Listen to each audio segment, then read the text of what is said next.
Hey everyone, I'm Matt Ford and welcome to a special live edition of the Good Trouble Show. As many of you know that have been fans of the show, we rarely do live, literally this whole show being a one-man production. I'm the only one here in the studio.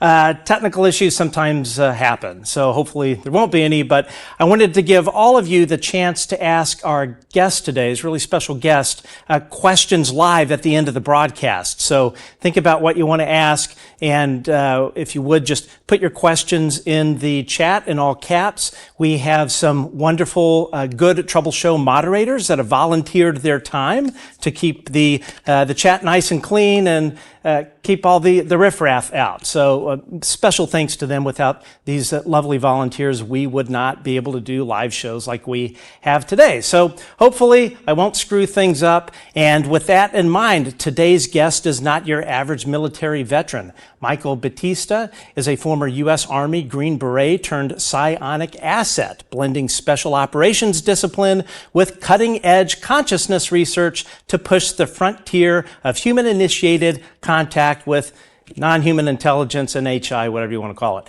Anyway, through his work with the Skywatcher initiative and his psionic operator program, he's documented measurable UAP phenomena and collaborated with leading figures like Dr. Stephen Greer and journalist Ross Coulthard. Absolutely love Ross. His mission now, redefining what it means to be a modern psionic operator in a world where consciousness and non-human intelligence might be closer than we think. Please welcome Michael Battista. Michael, how are you?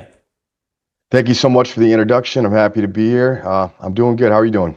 Excellent. I'm doing good. I've got a few buttons to push here today. Hopefully the show doesn't melt down. So no guarantees there. This is kind of like a cross between cable access and a podcast or something. But anyway, welcome to the show. We've been chatting for quite some time. Super glad you're here. How was your Thanksgiving? What did you do? My Thanksgiving was nice. My girl and I, we stayed home, kept it low key. We actually put up a Christmas tree, decorated a little bit. It was a nice, relaxing evening. How was yours? It was good. I went over to a friend's home. They cooked Thanksgiving dinner, but their daughter is not into turkey, so mom actually made chicken, which it was actually pretty good. You know, for me, like Thanksgiving is really more about like the sides, the dressing, and the casseroles and all of that good stuff. So so it was fun. I'm trying to watch my weight a little bit, so I didn't go too overboard. So Michael, briefly tell our viewers at home about your military background. Well, my name is Michael Battista. I served in the Army as a U.S. Special Forces soldier, and I'm out now, and have some freedom back to explore these other opportunities that have piqued my interest. So. Excellent. Yeah, it's and I have to say this whole like psionic thing, which is what we're going to talk about here at the beginning of the show. I had never heard of this whole psionic thing in relation to UAP, let alone heard about psionics at all. And the first time I ever heard it was on News Nation with Jake Barber and Ross Coulthard. So for those of us that have no idea what psionics are, I'm still not completely up to speed on it. What exactly are psionics?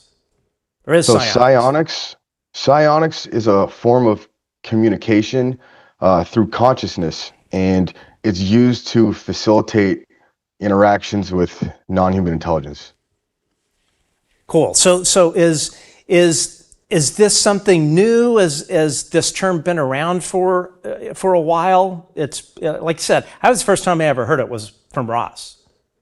So I think the ideology of psionics and using consciousness to interact with, things we may not be able to perceive with our other senses has been around for quite some time. It could be possibly ancient, could be a possibly ancient birthright that humans have long forgotten. However, the term psionic asset has been thrown around over the last 30 years in black operations, for military government contractors for the use of facilitating contact, essentially. Wow. Okay. And is this something you've had like for your whole life? When did you wake up and realize, I have this ability to converse or talk or however you want to talk about it, communicate with non-human intelligence? So, I think it's something all humans are born with. I didn't really discover these abilities until 2021, really officially. Growing up, I was interested in the subject and the topic, and ancient aliens, UFO hunter shows, that kind of thing. And it wasn't until 2021 is where I had my first ICU, you see me contact experience. I've seen stuff in the past before, over the course of many years, but it wasn't like this one time I'm about to bring up. So it was 2021. I was actually away on leave, and I was in Cape Cod, Massachusetts, and I was standing outside. It was like a weekend night, and it was around 3 a.m. I was just looking up at the sky, and I saw something going by. It looked to me like a satellite because it was pretty high up, but it didn't look like a plane. It didn't look like a drone, But I saw something, and I was like, well, that kind of looks like a UFO. This is, I'm interested in it. And I've heard that these UFOs or crafts or beings communicate telepathically. So I'm sitting there and I'm just looking up.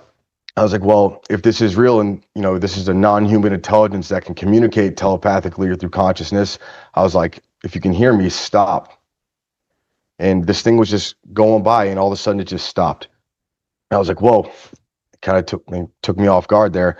I was like, let me try a second time. Like, if this is real and you actually see me, shine the brightest white light that you can. And this thing just started pulsing, like just glowing like a little mini sun. Yep. And then after the second time, I was like, all right, Mike, it's pretty late. You probably need to go to bed. But I was like, all right, let me give this one more shot.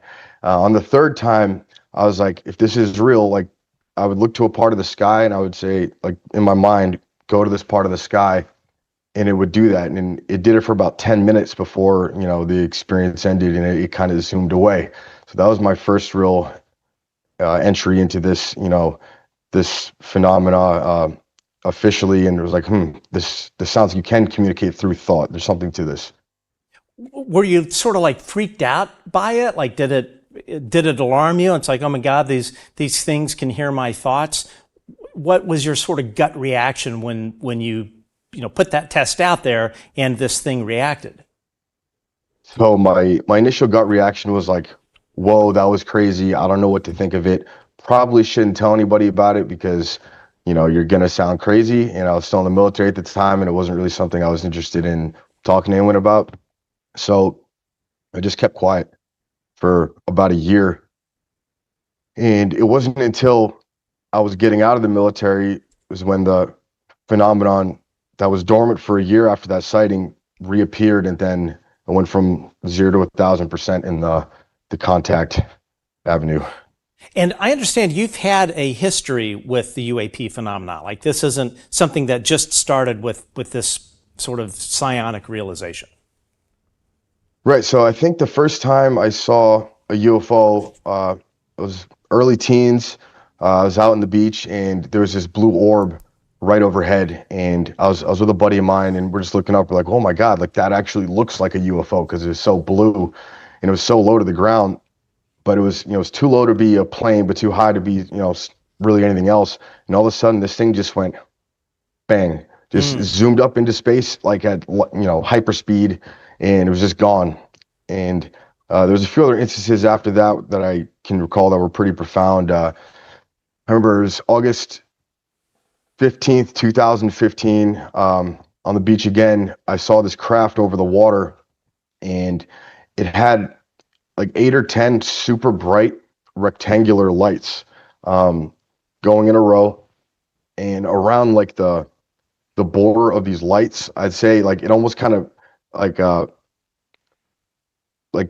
pulsated different colors of the light spectrum, kind of like a barber pole, it's like kind of spinning like that. Right. And there was this orange orb in the vicinity, and it actually went up inside this other craft and just started gliding across the sky. And I was out there with about 20 people. We all saw it. And at the time I was like, that's kind of crazy. We should probably leave, In retrospect, maybe I should have hung out a little longer, but that was one of the bigger ones I recall from when I was younger. If you don't mind me asking, is there any history of UAP like within your family? Did your mom or dad ever see any of this stuff? Or because we know this tends to run in families. So I've heard about that as well. For the most part, no one's really had anything super crazy happen to them or follow them or at least take place over a long period of time. Wasn't until recently I actually found out something did happen to my mom while she was pregnant with me. She described, kind of being in like a sleep paralysis type state, and there was these little 3 foot tall creatures running around the room, and she thought she was just hallucinating or like dreaming or something. But yeah, it didn't come out until really after I went public with my stuff. So like, thanks, Mom. Yeah, really. Exactly. Okay, now I understand that you're using this ability as part of the Skywatcher initiative. Tell us a bit about that initiative, people that have never heard of Skywatcher, or what those folks are up to. Well, I can't really speak on anything Skywatcher. This isn't a sanctioned Skywatcher interview, but essentially, you can see what's out there publicly, and psionics are being used as a form of contact, and that's all I can really say on that with Skywatcher. Understood. Okay, so walk us through the psionic process, like from start to finish. Like, how do you just walk out in the evening and start asking for things to communicate with you? Like, walk us through how that whole process works for you. Okay. Yeah. So at least where I'm at now, I guess since I developed these methods, it's not as methodical, I suppose, as to when I started learning these processes. But to start, I think that intention is the foundation of all non-human intelligent contact with them. So if that's what you're trying to do, you have to, whatever your setting is, whatever setting you're in, keep that intention strong and pure, that, you want to make peaceful contact, you want to see something, and just really kind of push good vibes behind it, because that's going to, heavily dictate the direction in which the contact event's going to go. Secondly, it's beneficial to almost geolocate yourself, get a 10-digit grid if you have to, or in your mind's eye, you can almost just zoom out of your location like you're on Google Maps, and just, zooming out and kind of isolate where you are, because if these beings are communicating through thought, they're going to be able to locate you easier that way. After doing that, I kind of just imagine a beam of light like coming out of my heart, like my heart chakra or something, and just shooting directly into the sky like a beacon. I imagine the color blue when I do it. It's kind of friendly. And, then you want to think about, hey, I want to make contact. Like, are there any other beings, extraterrestrials, like here in this area that can, hear me, that want to communicate? And that was really the start of the process. And then, it doesn't happen overnight, but I've put enough time and hours under the stars to, once you get these things, within vicinity, you start to build a relationship with this non-human intelligence, and, build their trust, and, become vetted with them, and it makes contact much easier, but intention really is the foundation of all of it. Are you in kind of sort of like a meditative state? Because I always hear that people that practice meditation tend to have better luck with encountering UAP. Does that play into it? I think that it's subjective to the user. If you need to sit down, cross-legged with your hands like this and meditate and chant ohms, like if that's what it takes to get into your flow state and your, to raise your awareness, then if that works for you, do it. I don't get into a deep meditative state. I essentially just push the thought out to this familiar entity that, I've been communicating with, and it's been showing up for me when I need it. And that's really it. It's almost like phoning a friend once you build that relationship. And is this something like, if I came out to your ranch or whatever, you could teach me how to do it? Absolutely. Wow. Okay. I think everyone can do it. Yep. Okay, so this isn't something like you have to have a special gift, or I don't know, some genetic predisposition to have this ability. So you feel like this is truly like something that pretty much anybody can do. Yeah, I think that I'm utilizing a sense that all humans have built into them, that maybe just may not be explored, or it's suppressed through, programming through the media or whatever. And really, you kind of almost have to disassociate a little bit when you're doing this, because if you put the experience like in a box and you have expectations attached to it, the NHI is going to pick up on that, and, they're going to use that as kind of a baseline of where the contact's going to go. So you kind of really limit what's going to happen there. And also, if you have any type of fear, if you're, nervous, anxiety is okay, but any type of real fear, like, they're not going to come, in my experience. Okay. So yeah, so they pick up on that and probably realize them appearing is not going to be good for your mental health, or who knows. Well, another thing with that, I've always said, people I, have done contact with, they will usually appear to the viewer in the best way that they're going to receive the experience. So if I'm taking someone out there and, they've never had a, UAP phenomenon, contact experience, and, a giant mothership rolls up and, completely, traumatizes them for the rest of their life. And I think they're trying to avoid that. So they'll get as close as really what's needed for the intention. Yeah, I've seen this stuff above my home probably over 20 times by now in the past few years, and I've always said, now I've tried communicating in my head when this orb shows up and ask it to move or do things, and it never responds. I never have felt any kind of communication, but I've always said, hey, I'm happy for you to show up above my house, but nothing is allowed inside the house. So I'm okay. I'm okay with things above the home, but yeah, anything else, not so much. Right. Now, I want to talk about some of this orb footage that you've provided, and I think it's really pretty amazing. I think, as everyone knows, this stuff is insanely difficult to photograph on your phone, or even if you have like a professional camera.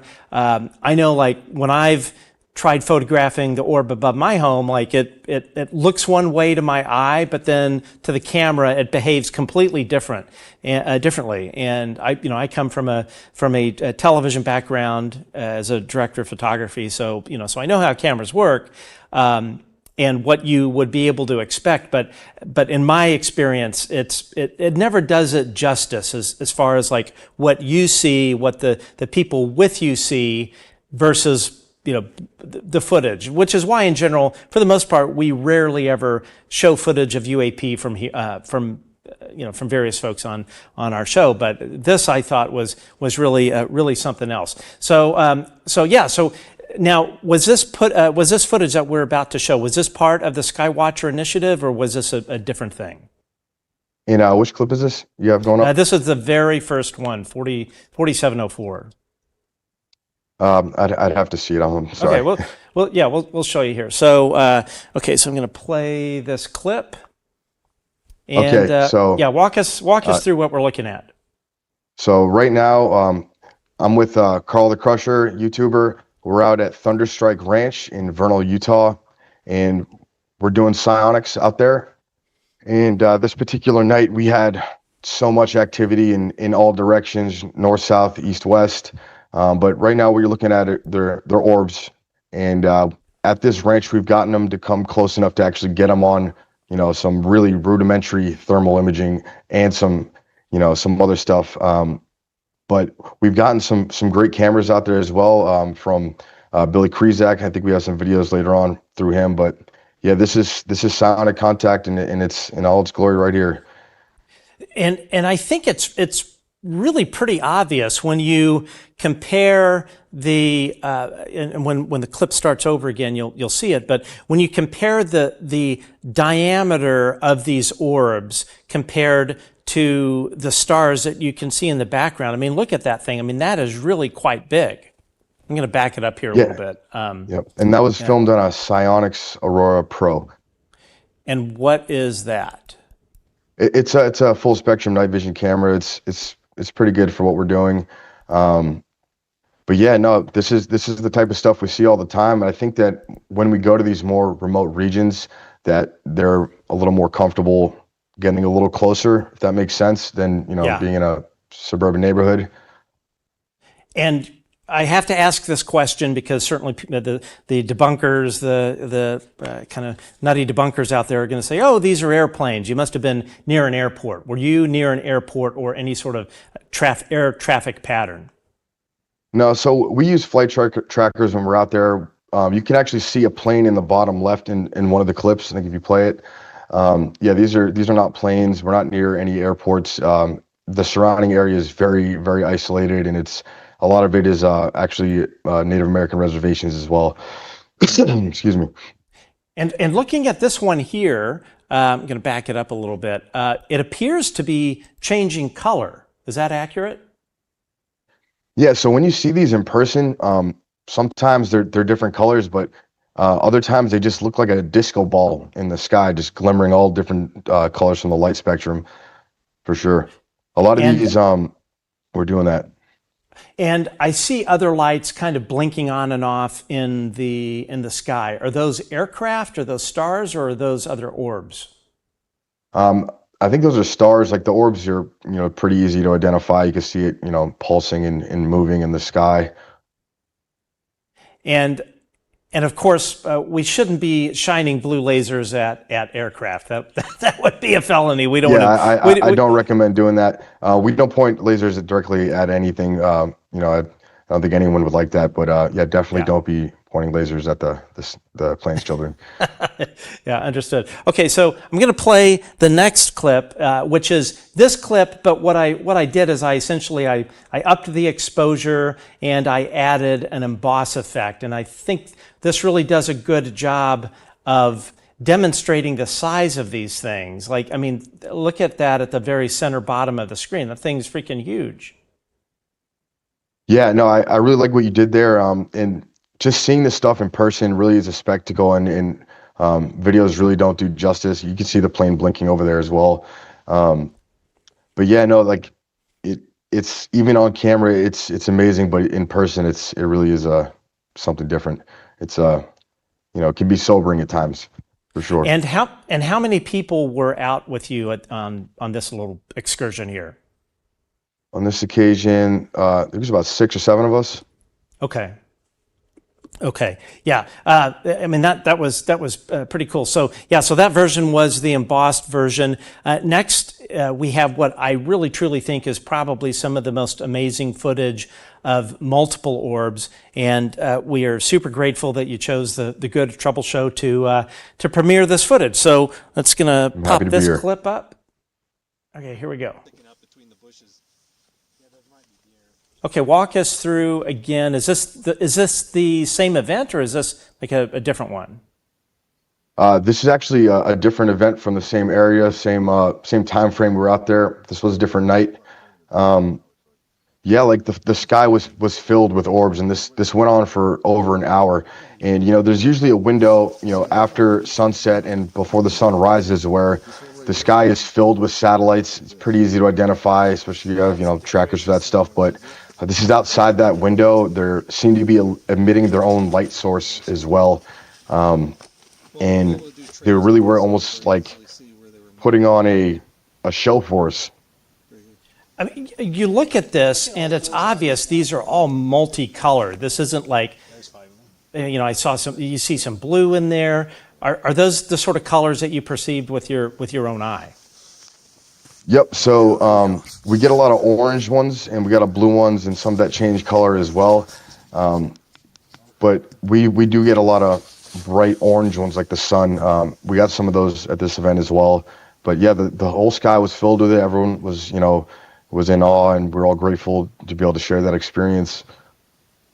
And again, just because I have to ask, we're not like staring towards some international airport or military base where planes would be coming and going. Goodness, no. I take this very serious. I spend a lot of time out under the stars, and we pick strategic positions in which we can demonstrate these abilities and get video, and we keep them away from airports and all that stuff. We really are in the middle of nowhere. I'm going to back this up a bit because I think this little section is one of the most interesting parts, where these two orbs sort of almost join or flare up. I don't know. How do you? That was pretty cool.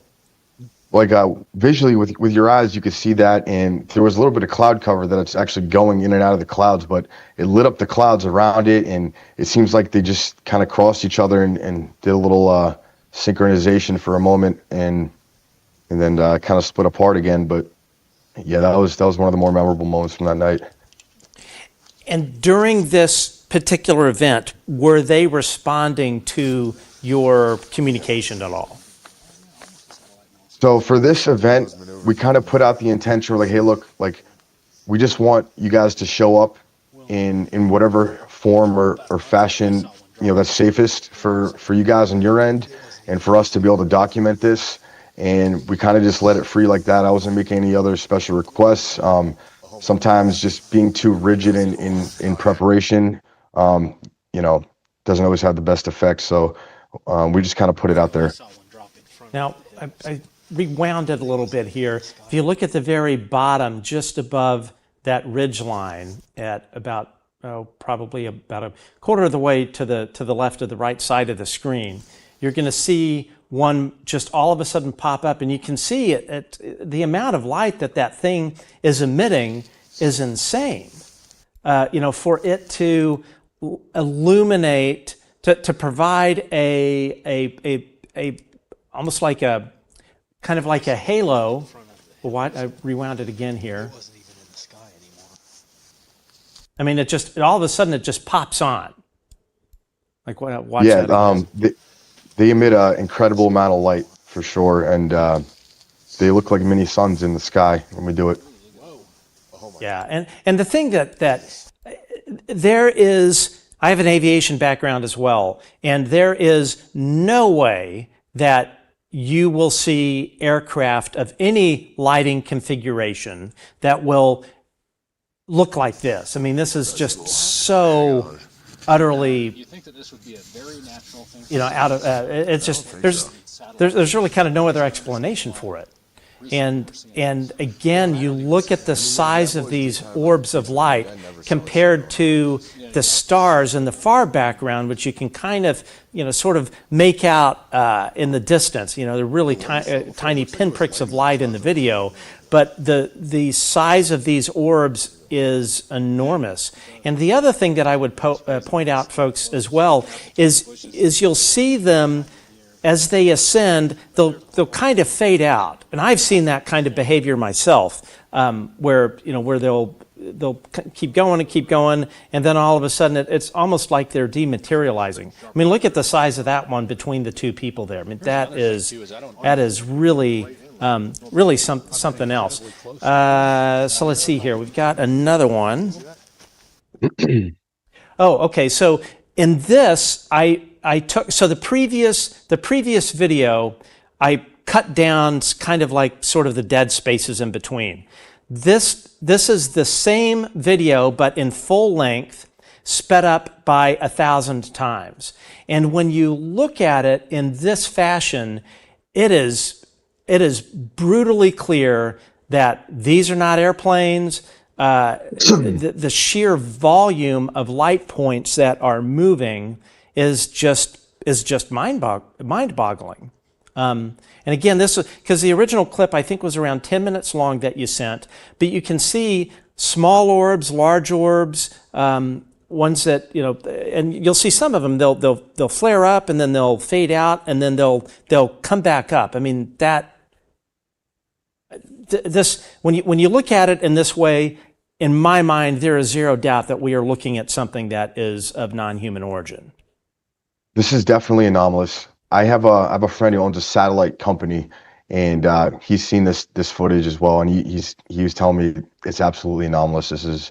This is not your normal everyday sighting, but I think that given the circumstances and how isolated we were, and our intention behind it, we can really produce results, and they are repeatable. And it's not always just isolated to lights in the sky. In these orb type showcases, there's a whole range of things that we see. Yeah, that is really something else, especially when that one absolutely flares. So what we're looking at here, this is essentially sort of a color version of night vision. Am I understanding you correctly? Correct. Okay. Yep. Okay.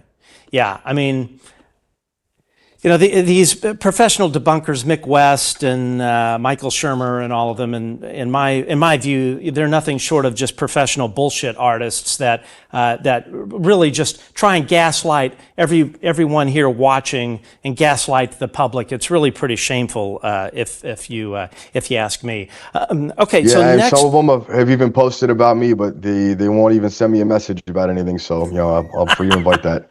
So they post about you, but they've never reached out to like get your story. Nope, not once. So you've Nope, never, not even a single time.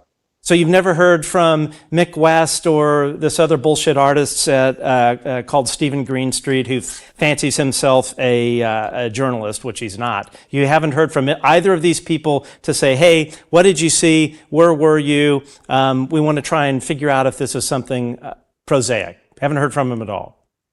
No, it's been mostly isolated to, you know, just posting bad things about me or trying to debunk whatever. I invite the debunking, but, you know, feel free to reach out and, you know, I'll turn you into a believer for sure.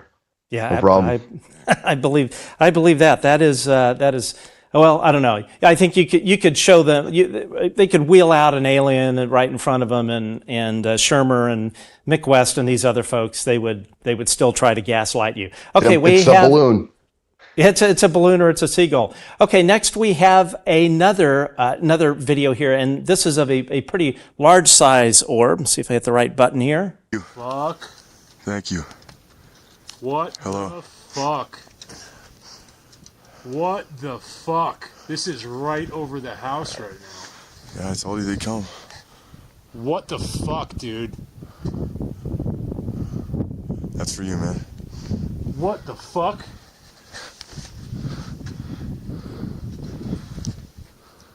Whoa. That's really close, too. Whoa. Due north.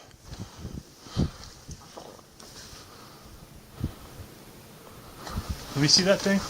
Yeah, it's recording. Get a good video of it.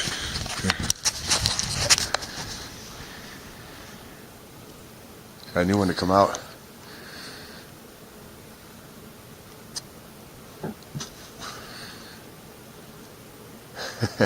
It's going to be a good night tonight. It's going to be a good night. So that's your first orb. Come back here if you're not a plane. No, it's no plane.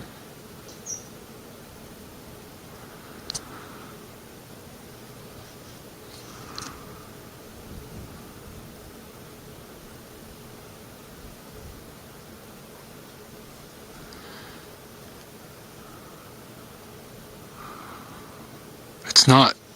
Yeah, let me zoom in. Oh, dude, this is the type of activity we see all the time. Wow, that's really good. It's an orb. Is it a plane? No, that's not a plane.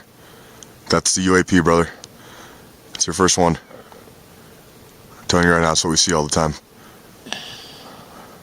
And it was right overhead. I could still see it in the camera. I can see it with my eyes. Yeah. You can see it lighting up the clouds around it.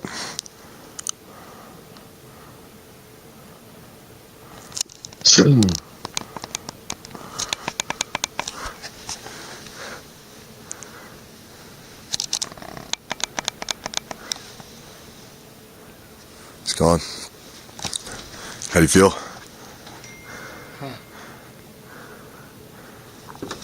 Fuck. Thank you.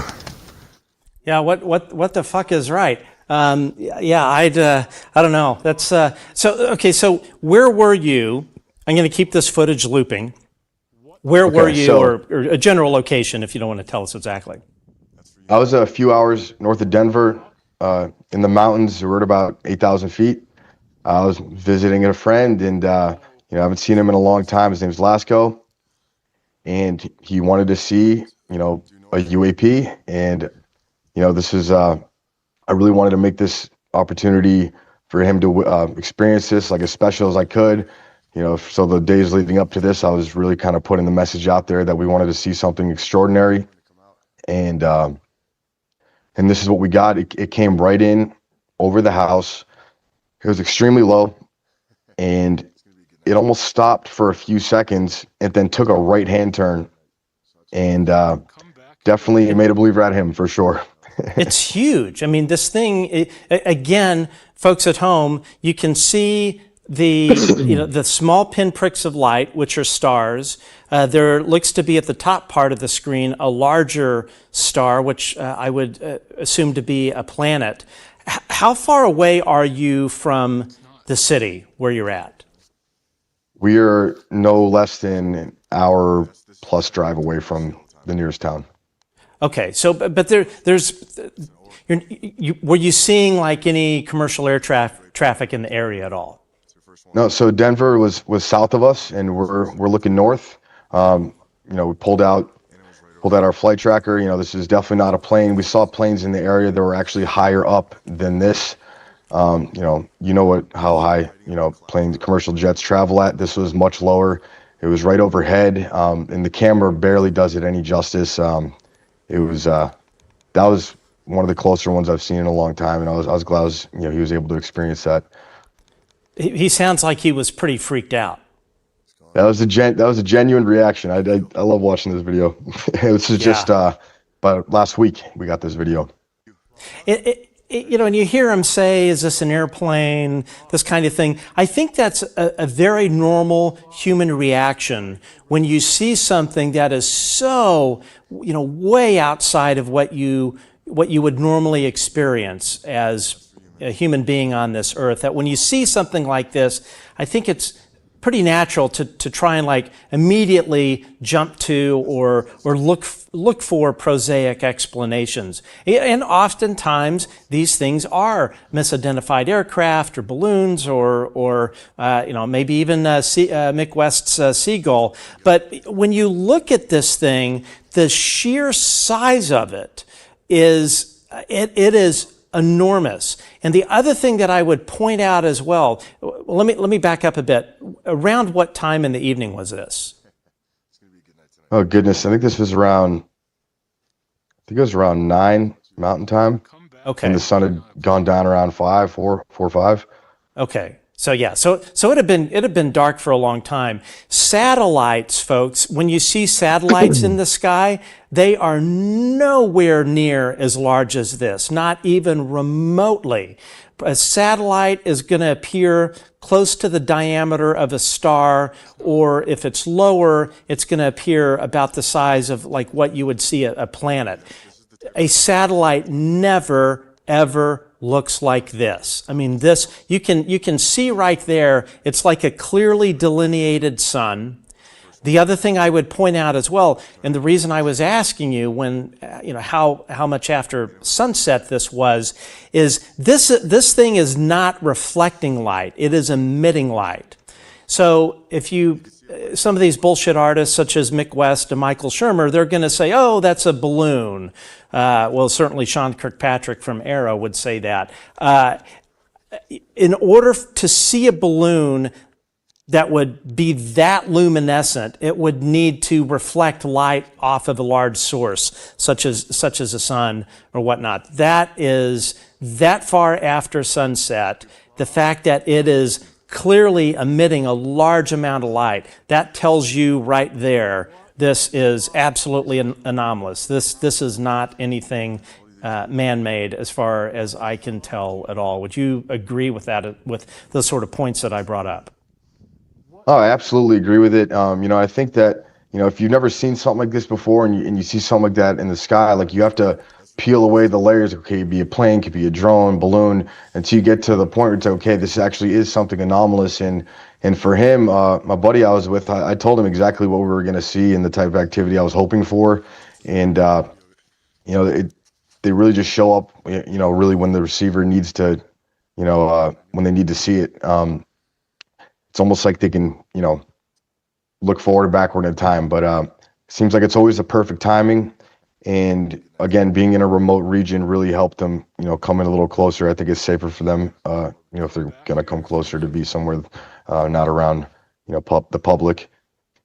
Absolutely. Okay, and we're going to show some more footage here. I just want to take a quick break. Folks, over half of you watching right now are not subscribers to our show. So please do us a favor, hit the subscribe button, hit the thumbs up button, and leave a comment. All those kind of silly things that you hear other YouTubers say or ask for you to do, those are actually important. That's what signals YouTube to promote this show and others to people that don't follow the UAP topic. And as we like to say, we don't always be preaching to the choir. We want other people to become interested in this topic, realize that it's really a big deal.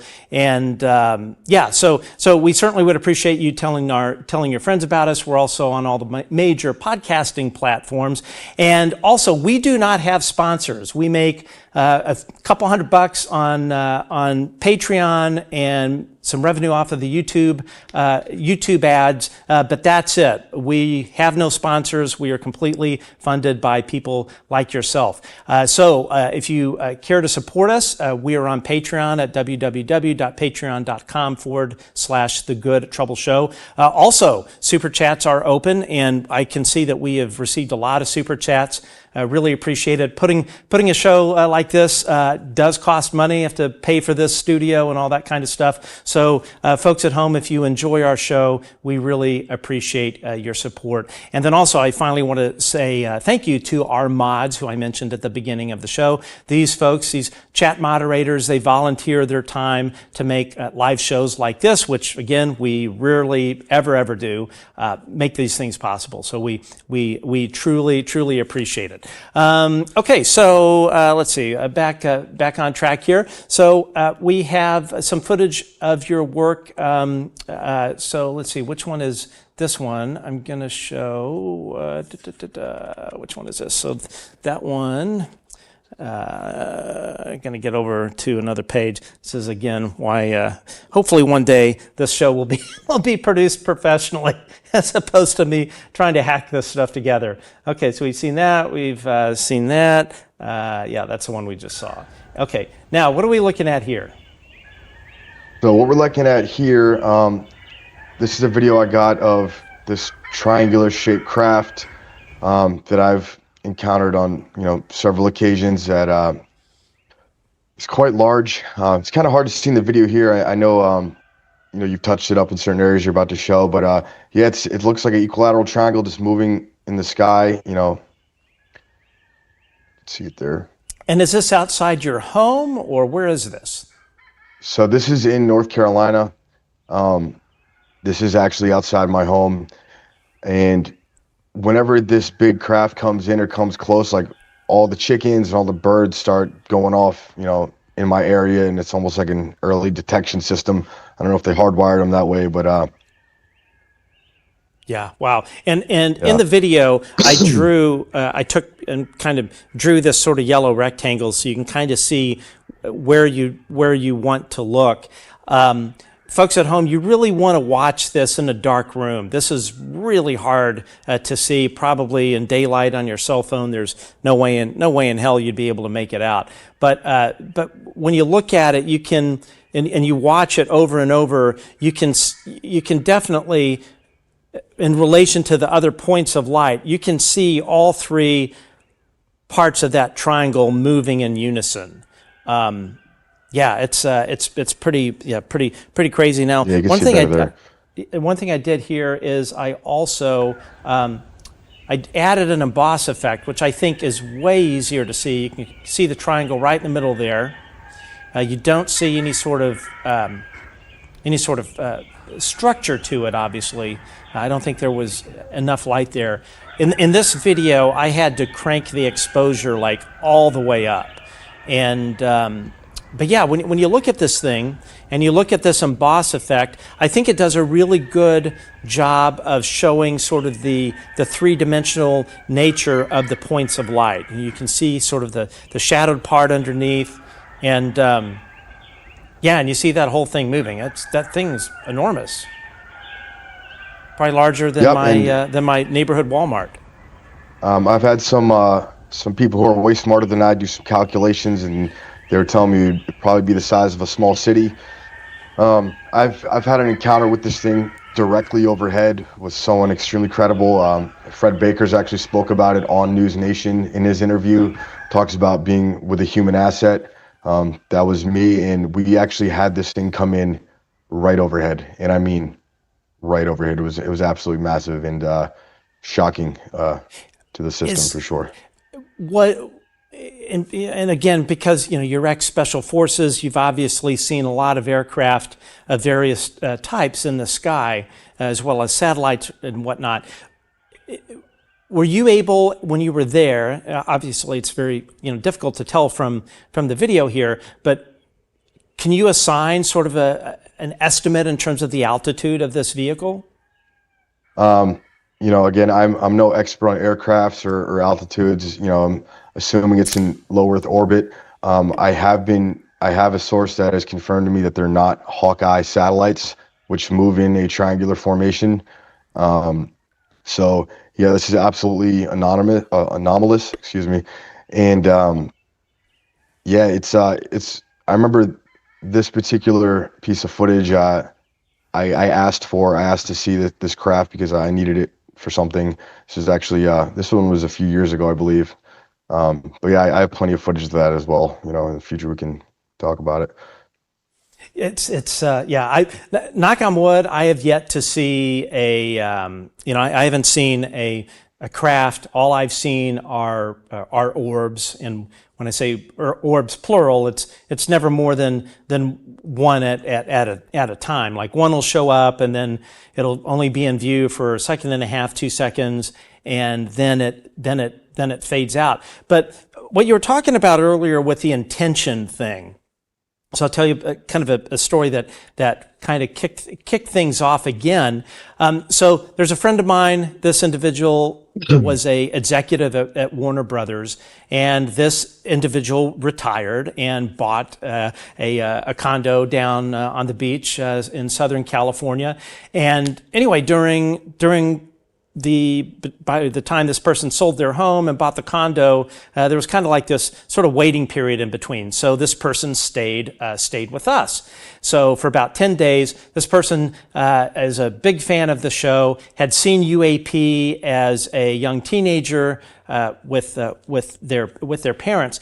Anyway, so of course, this person knew about the orbs showing up above my home. And this person's like, hey, I want to see one. So I said, okay, well, let's go outside. And first night, absolutely nothing happened. Second night, wait for about an hour, absolutely nothing happens. And then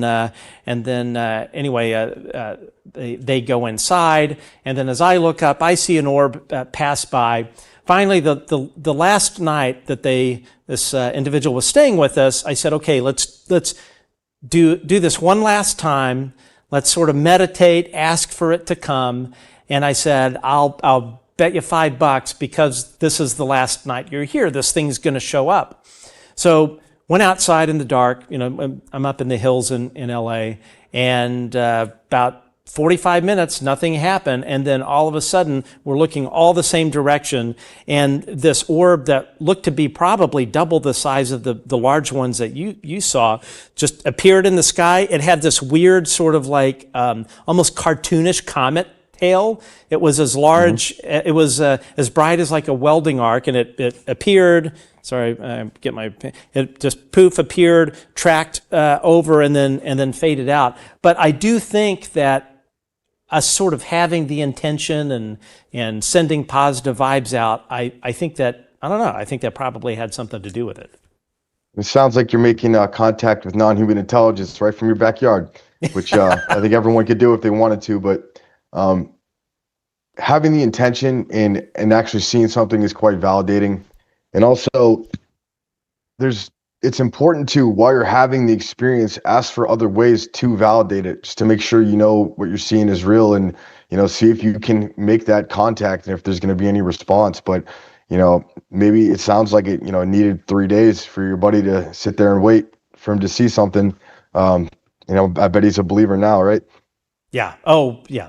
As I always tell people, with my experience, and actually what was interesting, it had been well over a year since I had seen any orb activity above my home. And this kicked it off, and this stuff keeps showing up. Earlier in this week, I was waking up at 3:33 in the morning for like 4 days in a row. I mean, just all kinds of weirdness. So speaking of weirdness, let's talk about a topic that we rarely ever discuss on this show, and that's the topic of abductions, alien abductions.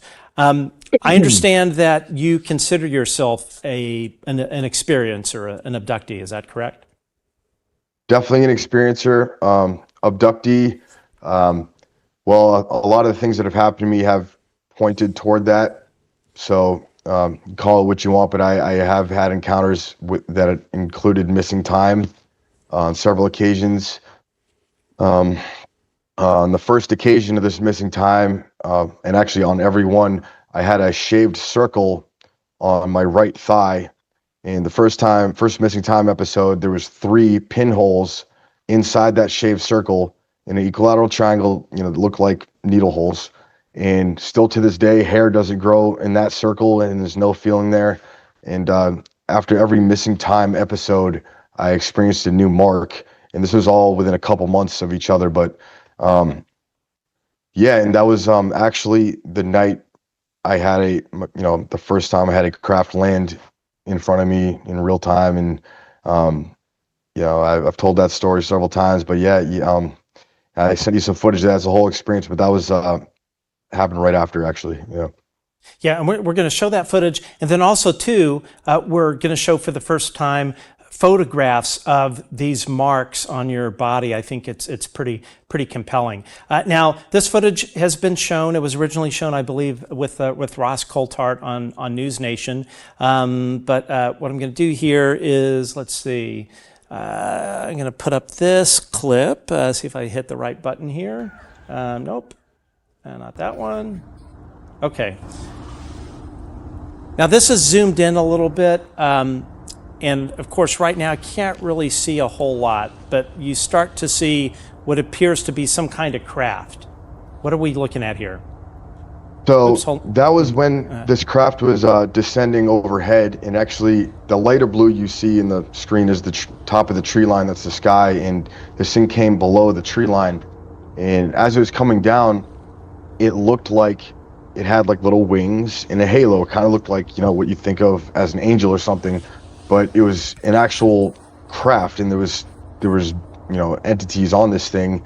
And yeah, the footage you're seeing is when it was coming down to land. And I don't know if you see in this clip, but there was a point where this thing started shape shifting and like turning into like plasma, and then back into like a material again. And in between one of its like shifts, I got a still from that video, and it's the picture of this humanoid looking creature in wearing purple. And it's almost like the craft was transparent. That's it. Yep. Okay. So yeah, give us just sort of some landmarks so we know exactly what we're looking at. Obviously, in your mind, exactly, what represents what in the image, but for people that are seeing this for the first time, just kind of walk us through what we're looking at. Those 3 like bright lights at the bottom, that's part of the craft, and I think he's standing behind some sort of interface. So the 2 white cylinders on the left side of the picture, those are his legs, and you go up to a torso, and that's what looks like purple. And the right side, you can see an arm going down, and then on the left side, his right arm as it's facing me, he's looked like he has some sort of controller or something in his hand. And then as you go up, you could see the shape of the head. It was elongated, kind of like a football going back.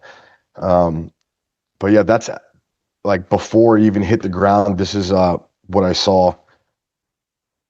Amazing. Okay, and we have another clip here that we're going to show. Now, in this clip, I did sort of the same thing. So I took the original footage and then I added an emboss effect. So the original footage loops a couple of times, and then you'll see in the clip that everything turns to gray. That's this effect that I added to try and sort of bring out some of the detail. So here we go.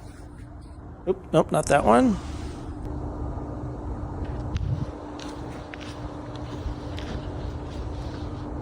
So this is the embossed effect, and it's going to start over here in a second.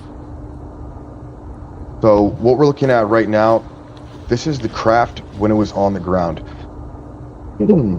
That main pillar of light in the middle seems to be some sort of interface, and there's a biological entity moving from right to left to another entity. I saw 3 beings that night, and when it hit the ground, like the walls or exterior of the craft became transparent. Almost I was looking through glass, or when heat's emanating off something, it was almost like a mirage in a sense, where maybe I was looking through some sort of field, and it kind of distorts it because these beings are actually emanating light themselves. It seems like around their head is actually, there's some sort of aura, and you can see it lighting up different parts of the craft when it goes by. But what we're looking at right now is it looked ethereal. It looked see-through in some parts, and it didn't look almost fully materialized either when it was on the ground. And you can really see, again, I'm going to back it up. You'll see what looks to be a figure moving from right to left in frame. So right there, yeah. And, and it's clearly walking or moving, because you'll notice the squares on the bottom of the craft, or however you want to describe it, they're stationary, and they're clearly in the foreground. So you see this thing; it is obviously moving behind something. Correct. And okay, so next we're going to see the embossed version of it, which in a way I think that you can really see this being moving. I mean, wow. So that night I saw 3 beings. There was this smaller gray with the purple on, with the elongated head, and there seems to be there was a taller one with it, and I don't know if it was just sitting in a higher position of the craft near it, or was actually taller. I don't know. But there was also this insectoid looking creature as well. I would describe as being close to a mantis, with the arms to the angles of its head and everything. So this was a very profound night for me. This is the first time I had seen anything like that, and I was as the craft was coming down, I felt like something happened to me. Just remembering back, I was almost in like an altered state of consciousness, almost like a trance, or I almost felt like very docile or compliant, compared to now. If something were to land in my, in my vicinity, I might be more inclined to walk up to it if it, if I wasn't thinking clear or something. But whether it was induced or, through consciousness or, some sort of compliance device, I'm not sure, but I was definitely not myself when this was happening. I was lucid enough to understand what was happening, and I had to really fight to even get my phone out to record this. And after 10 minutes of seeing this, and I'm staring down, another life form that's staring me back dead in the eye, I was like, I'm tired. Like, I need to go sit down now.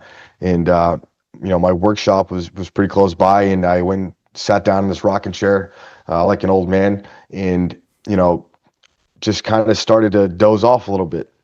And before I started to fall asleep, I thought I saw something like kind of peeking through the window. I don't know if it was just my imagination or whatever, but strangely enough, I woke up in a different location that I fell asleep in, over 100 yards away.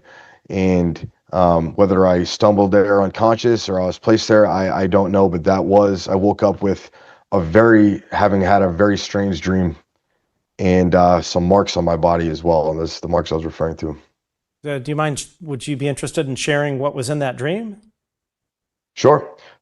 So in the dream, I was in a craft, and there was 8 of us. There was other humans in this craft with me, some male, some female, and we were there because there were certain humans on Earth, like, whose DNA was different or had this ability to opened these doors. Like these doors were to another craft that was somewhere on Earth, and we were there to see if we could gain access to this craft.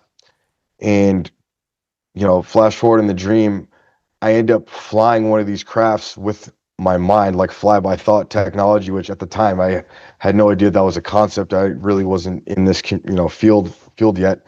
But yeah, that was the dream. And I woke up and I was like, what the hell happened last night? How did I get here? I had put my dog away before that landing event. I had gotten this download, you want to call it, like we're not landing unless we put the dog away. So I woke up like, where's my dog? Yeah, they were smart for sure. And then I had all this footage on my phone, and I immediately called a friend. I'm like, dude, I think I just got a video of an alien. Like something weird happened last night. Yeah. I have to say, I am completely fine with having seen orbs. I don't need to see anything else. I don't want to see any beings. I don't want to see any craft. I've seen plenty. Now we have a photograph here that I'd like you to tell us exactly. This is what I think a still frame out of that video. Is that right? Okay. So this is a still from same night. So that white ethereal looking shape in the center of the screen. If you look past it, there's a white cylinder in the middle. If you look past that, behind it, you could see purple, like a little purple curve like this on the left. That's the arm of that being in the purple suit I was talking about. And you can see the elongated head, and the green to the right of that white cylinder light in the middle. That's the outline of his face as well. And he's kind of looking this way in the picture. Okay. Let's see here. So next thing I wanted to show is so these are some of the marks on your body. Yep. So it looks like there's kind of a triangular puncture mark. So I have a better picture you probably have in one of the next ones of the actual fresh wound. I documented it, but the top circle, that was the more recent one that I had, and there was no puncture marks in that one. It just looks like the veins are irritated and like no hair grows there. And then below it to the right, you see those 4 little dots. That's something that's been consistent on abduction cases that I've researched all the way back to the 60s. It's on the right side now. We're looking at that, and you can see almost a little incision mark in between those two there as well. Oh wow. Mm-hmm. Yeah, and all of these are still on your body. They haven't gone away. I still got them. Wow. Yeah, you can see on the left there, where it's a little darker, those were the fresh puncture wounds on the left side there. And it bruised up. It wasn't painless. It hurt, and it took a couple weeks to heal each time.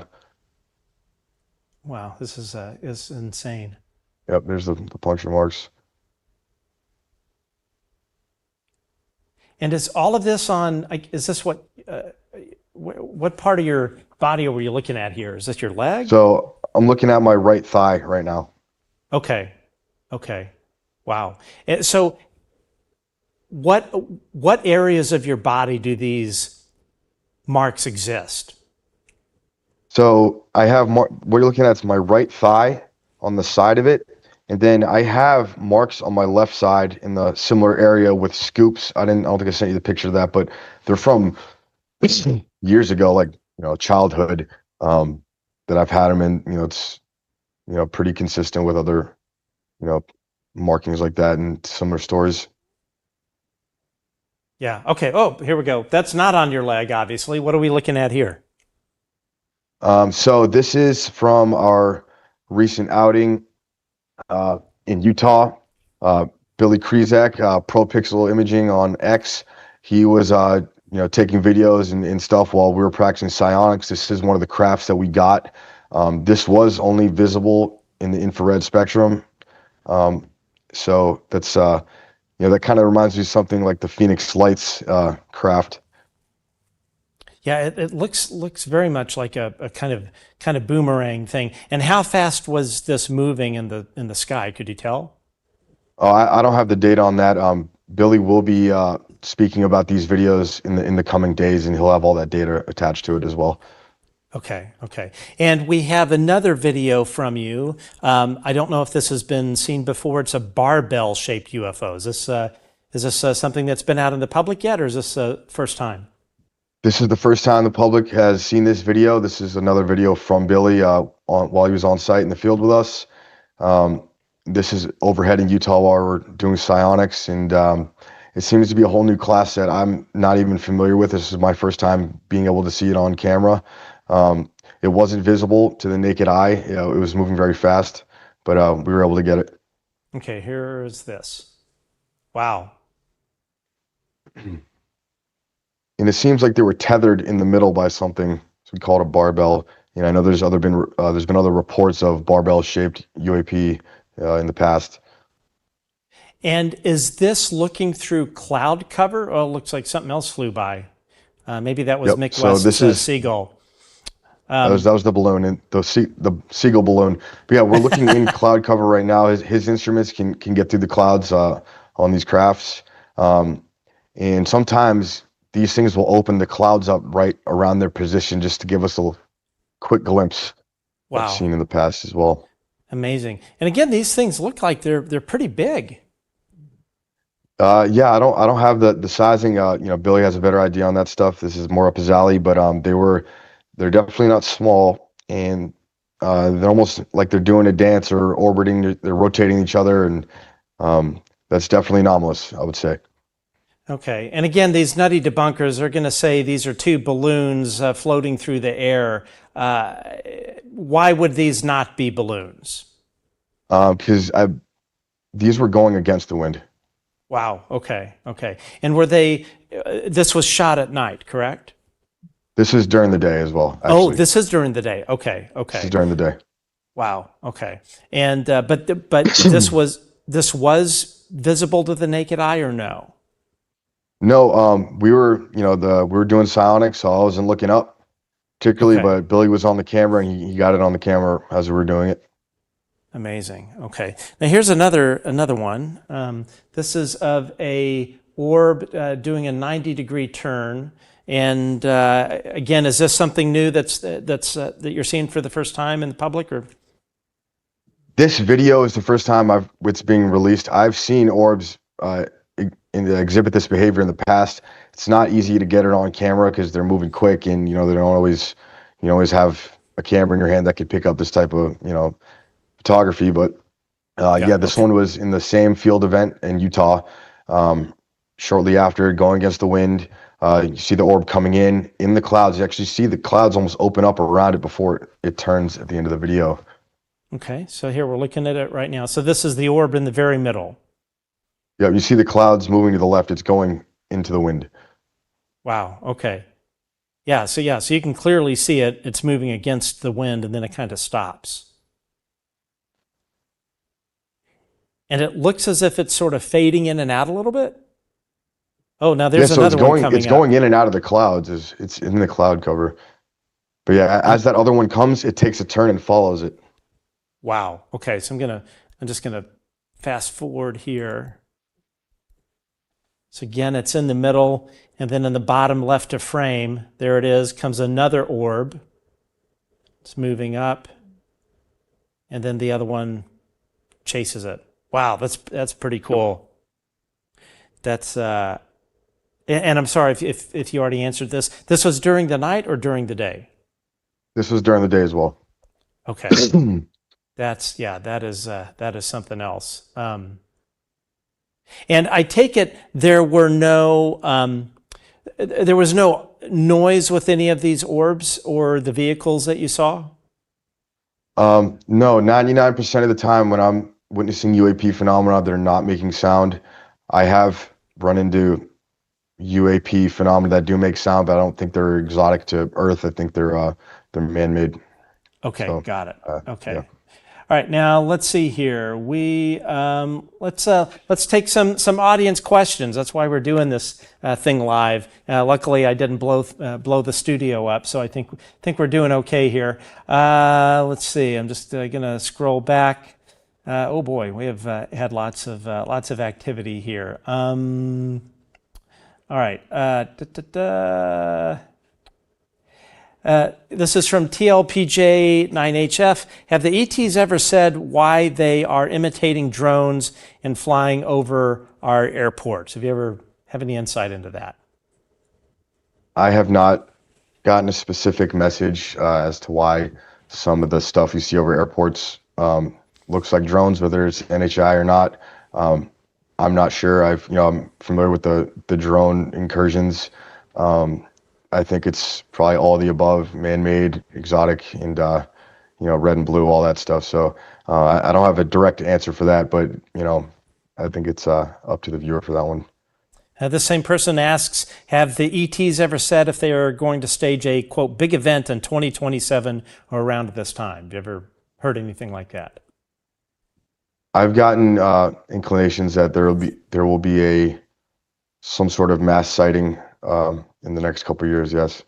Wow. Okay. That wouldn't surprise me. As prolific as this whole drone thing is, which of course they're UAP and a mix of other things, that wouldn't surprise me.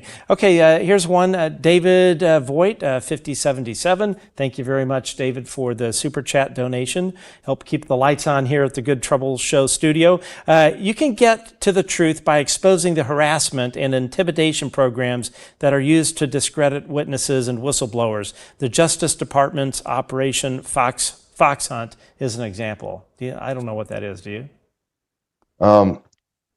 I believe that there are people that are spreading misinformation and disinformation, trying to make people come forward with the truth look crazy and discredit them. Sure, like, why wouldn't that be happening? It's happening in every other avenue of life. I'm sure it's happening much more in this direction too. So yeah. I would say that's probably going on. Okay. All right. Daniela, thank you very much for the super chat donation. Treesaw TTV, thank you for the super chat donation. Eric XW, thanks again. That's a very generous donation there. And Eric says, thank you, gents. You're very, very welcome. Rapleaf83, same thing. Thanks for the kind donation. BIWGRU, has he experienced any of these encounters while on active duty? When you were at active duty, did you run into any of this kind of stuff? I witnessed UAP phenomena while I was in. It was nothing military related, but yes, I can answer that. Okay. This is from JJ Pastorius 5626. Question: has Michael been scanned for implants? Have you been scanned for implants? I've not been thoroughly scanned for implants. That's something that's on my radar right now, and I am actively pursuing. Understood. Okay. Survive 216. Have the ETs encouraged him to come forward? Do you feel compelled to be on this program and in the public eye with this whole topic? Yeah, that's a good question. So since this started happening to me, I've always gotten the message and the inclination that they were looking for certain people on the ground to almost represent them in a sense, and I almost feel like I'm in an ambassador position now, still facilitating this contact and utilizing me as an asset on the ground to get this footage and bring this information forward. And I've built relationships with these entities over the last few years now, and that's always been the inclination that they're giving me an opportunity to get this footage and push this forward and play my part. So yeah. Okay, Patty M9133. I have a question. Why do certain people only get to see them? That is a really good question. That's a good question. I think that only certain people get to see them because I think there's a handful of them that want to see it and they're actively searching it. But also, if you're not putting yourself in a position to give yourself the best chances to see something, are you ever going to see it? Are you letting are your thoughts stopping you from being able to see something like this because of pre-existing beliefs of what's possible? But if you spend enough time out under the stars and you just look it up, you will see something. You will. Yeah, I would definitely agree with that. And folks, again, if you have questions for Michael Battista, please post them in all caps in the chat, and we will ask Michael. And Michael, we're very, very grateful for the amount of time you've given us on this show. This is I'm happy really to great. be here. Awesome.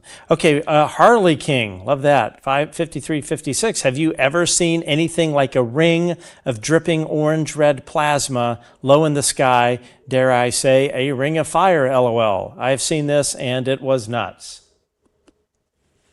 I have not seen anything like that ring of fire. I've seen phenomena in clouds that have some sort of shape to it, like there's something in there, but nothing like an actual ring. I've heard of people having that experience, but I haven't seen anything like that before. I'm curious, since you've gone public, have you received any sort of harassment or helicopters circling your home or anything that would indicate maybe something from the intelligence community, or more specifically from defense contractors using their security counter-intel folks to harass the fuck out of people? I've had a lot of that, not since I've been public.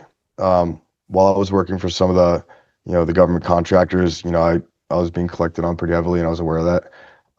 I've had the Blackhawks over my house. I've found things that I didn't want to find, that would be indicative of someone monitoring me. So, yeah, I've dealt with the harassment. It's gone away since then. I think I got some really good people in my circle, and I have a really good team, and that hasn't really been an issue on my radar. But it's definitely real, and other whistleblowers are and have experienced that. I know that for sure. What do you think the message was? Because you said this happened before you went public. Any thought on what the intent was behind this sort of collection operation, or messaging, signaling, whatever you want to call it? I don't know any one thing, but potential maybe competitors of the contractors I had been working with, might have been trying to keep tabs, or it could be a lot of different things. So not sure. Okay. And can you say, when you were working for these contractors, were you working in a UAP capacity? Yes, I was working as a Psionic asset. Okay. For defense contractors, and again, this was before you went public. Correct. Okay, got it. All right, let's see here. 31 Nectar, Matt doing the most for us. Thanks, Matt. You've been recently adamant to the UAP or communications plan, I guess. Yeah, no, thank you very much for that. Let's see. Ask the guest, Mr. Battista, about the team of 8 he was with on this craft he spoke about. I have had the same visions and dreams that they are getting more frequent. I don't know what that means. I think they're referring to the dream that I had after I had woken up from the missing time. It sounds like they might have had a similar experience or similar dream. If you were one of the people in that dream, in that craft, welcome to the club, I guess. Hopefully you're not having the up close and personal encounters unless you're asking for them.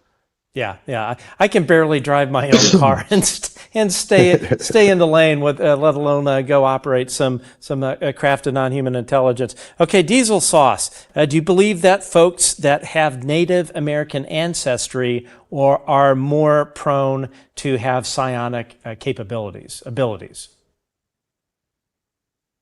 I mean, if this does go down to genetics, then being a part of a certain, percentage of humanity may have higher,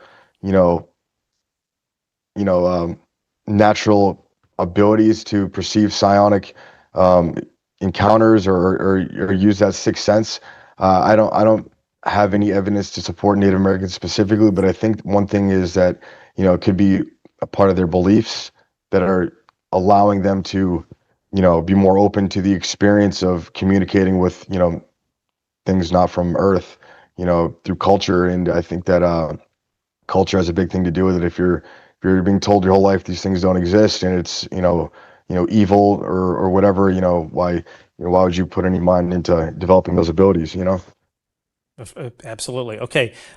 Nick Thomas, 6184. Has he recognized any of the other humans in his abduction experience before or after the abduction? I have not. I have not. Okay. I couldn't put a face on them right now thinking about it, but I just from that dream, that's what was going on, and that was a weird dream because that's not anything I was really read onto yet, or that was a possibility. The fly by thought tech. It was just bizarre for me to just dream that up at the time.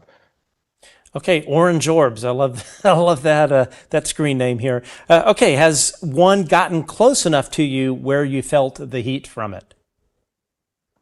No, that'd probably be dangerous if I were to guess, just because of probably on the medical side of things. I know I can't go into public right now without probably getting sick. So I'm breathing down my neck. Two different life forms may not have compatible biological material. You might get a bacterial, and there's all this stuff. I'm not a doctor by any means, but I'd imagine that there's a reason that when they did land, I was almost kept in a state where I wasn't able to approach, and probably for good reason. Yeah. Okay. All right. Ryan's person 3302. Is there a general message that occupants of these UAPs are wanting to pass on to humanity? Is this message or intent different between other factions of NHI? Oh, that's a good one too. Again, I only know what I've experienced. And from whatever I've been encountering, it seems benevolent. It seems like they want a bridge between humanity and this other life form, to be part of a bigger, I guess, cosmic community. I don't think it's just one type of species that is visiting or interacting with Earth. And I would believe that they all have different morals and ethics than humans do. Some may have some of the same views, but it's hard to say. Yeah. Well, and I think the other thing too, it's like we have no idea what these things think, as far as we know, and I would imagine just like there are good and bad humans, there are humans that have a different set of ethics than another person. I would imagine that is probably a universal law of nature in the universe. There are good things, there are bad things, there are things that just don't care, and I think that the ethics, that I think really is one of the key questions. What are the ethics of these things? In my view, it is not looking too friendly if these things are taking people against their will. But that's just my personal opinion. Well, I will add, I definitely asked for that encounter. So I guess I can't point too many fingers, but I was very frustrated when I was making contact that night. I was like, why won't you just land? You guys are just showing up for no reason. You can't just show up, land, and they showed up. They show. It's that old adage that your mom would always tell you: be careful what you wish for. That's certainly FAFO. Yeah, exactly. Okay, there's somebody here named Carl Crusher. Carl, thank you, sir, for the super chat donation. Looking at his sort of icon there, it looks like he may be a former special operator. He says, "Great show." Go ahead. Carl's a good friend of mine.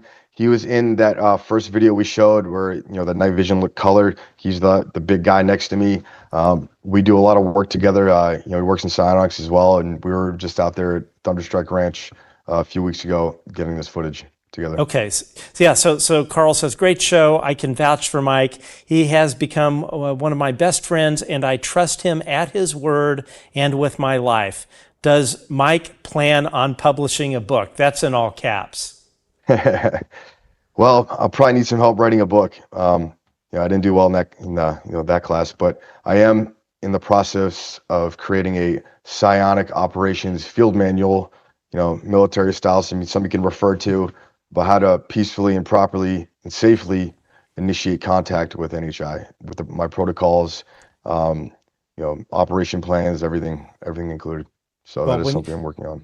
when you publish that, you'll have to come back on the show. Be happy to promote it. I certainly would buy it. Maybe I don't want any shit showing up, any beings showing up, but I'll would sort of love to know how to do it if that is one day I wake up. Careful what you wish for. Yeah, exactly. I think I'll stick with the big balls of light above my home. Timbuk2, did this have a impact on his religious, spiritual worldview, and if so, how? That's a really great question. That's a good question. It definitely did. How could it not? I mean, even before I was having these experiences, I wasn't very religious. I believe that something happens after death, and something created everything, but I wasn't really subscribed. I grew up Catholic in a very old school Italian family, but I think through these experiences, I've learned what a type of faith I didn't really, I've never felt before, and in the sense, like, not that I'm like worshiping anything, but the faith that I've been in situations with some very important people, and I've made claims that something's going to happen at a specific time, to the T, and these things show up and they're there to support, and that's given me the faith that there's this two-way communication connection going on, and they're here to support this. This seems to be a shared goal here, which is public disclosure, bringing the truth out there and showing people that there's more to life. There definitely is. Okay, let's see here. Carl Crusher. Carl, again, thanks for the donation to the show. Thanks, Carl. One more question. Does Mike believe the phenomena is connected to ancient petroglyphs, indigenous carvings that are found in the region they show up most? Great question. I do. That is a very good question. Thanks for asking that.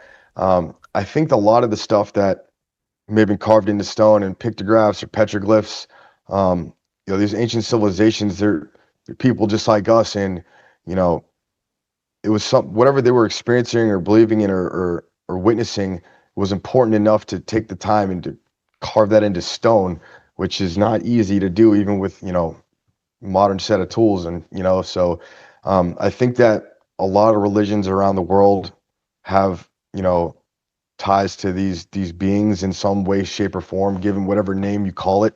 I don't really have a religious view on the phenomena. I just, this is what we're encountering, and we're seeing it in real time. But I do think it's what has been, referenced in these ancient civilizations as like the sky people or the sky gods. Because even in some of the stuff that I've witnessed is almost to scale looks like stuff that I've seen carved in petroglyphs for sure.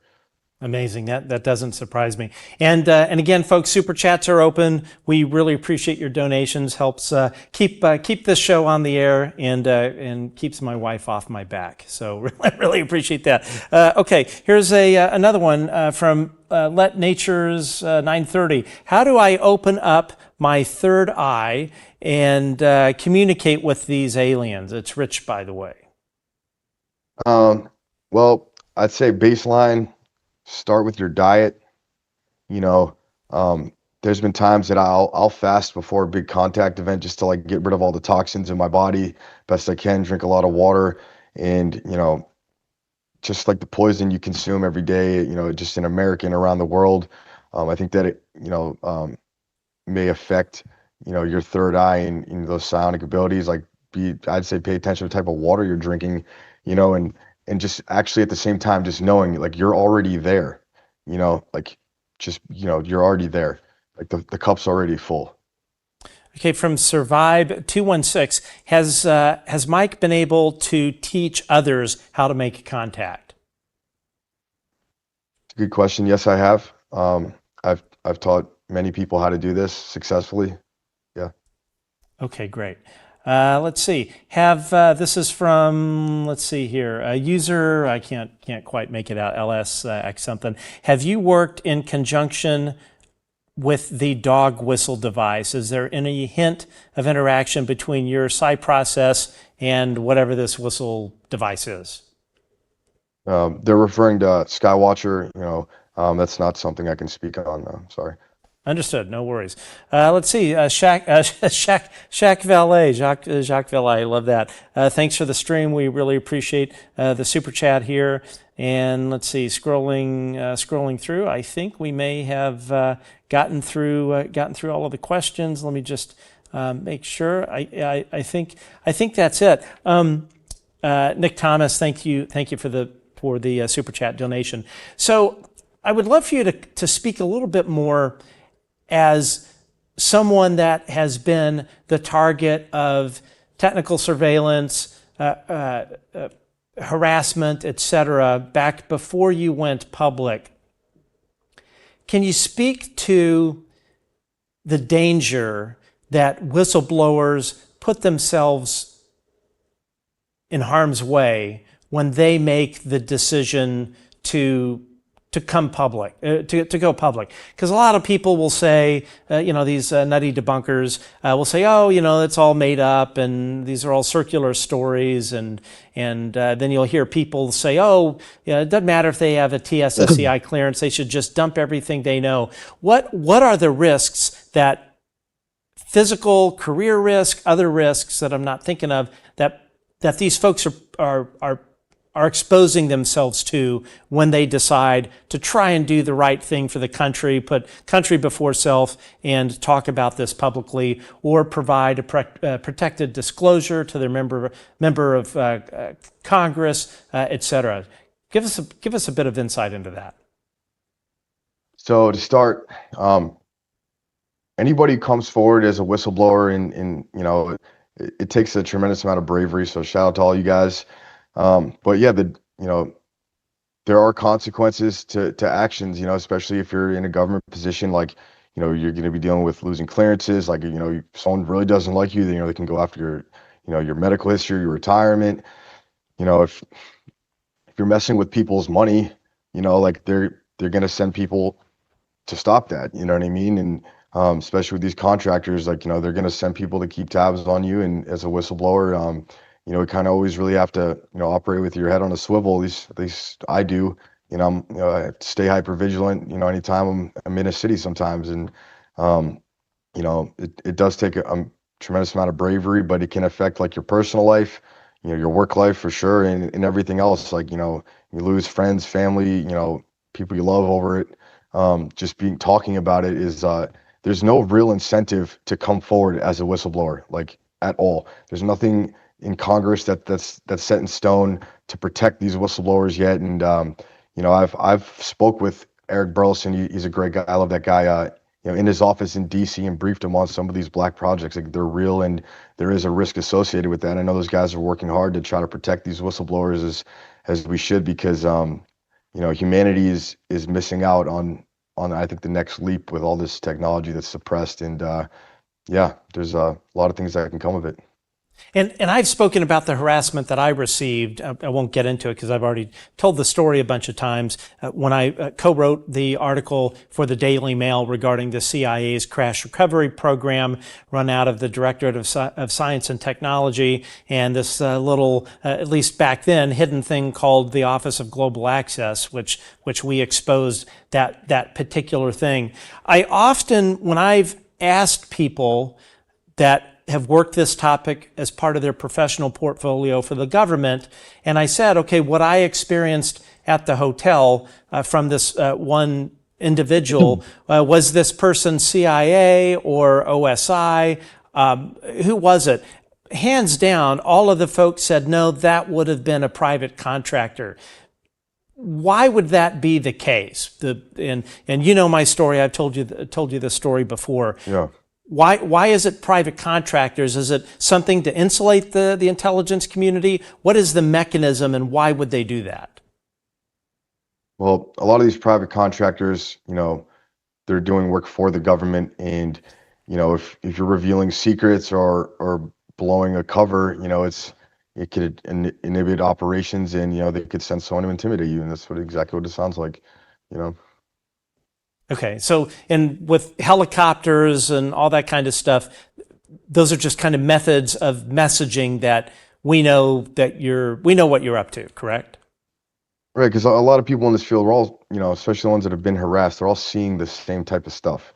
you know, being followed, finding listening devices, helicopters over their house, you know, non-military ones. Like, you know, you hear it all the time, and you know, coming forward with this stuff, there are consequences associated with that, and it's not something that's a joke either. Like, people are putting their lives at risk and their families, you know, and their reputation, like, you know, coming forward, and you know, hats off to them for sure.